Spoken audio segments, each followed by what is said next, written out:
story of Genesis, the story of Adam and Eve, the story of the garden, the story of the snake, is one of those fundamental storylines of good and evil, etc., that a lot of us are familiar with.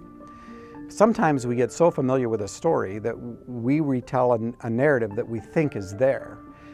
Part of the beautiful thing about the Hebrew scriptures and the story in Genesis 1 and 2 and 3 is that it leaves a lot of gaps.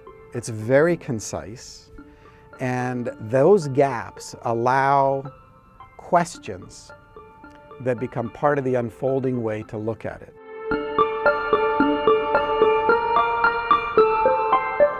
There'll be some surprises, but I think it's absolutely consistent with space that's inside the story. It's just that we don't think about it. We think we know what the story says, we think we know exactly how it unfolds, and we bring those assumptions to any time we hear about it again.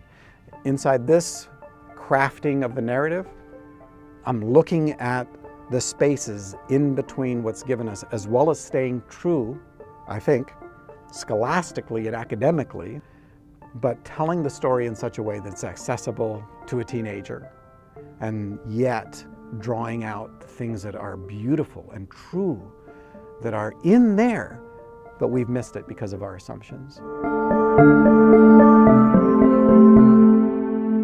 For me, fiction gives a huge amount of latitude that nonfiction doesn't. There is a sense that, you know what, you matter inside this conversation in a way that I'm not just trying to convince you to see things the way I do, but it just opens up a creative space.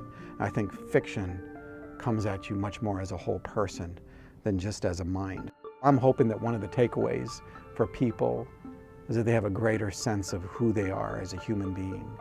And then we can begin to celebrate the things that make us different and distinctive as gifts, not as points of greater division.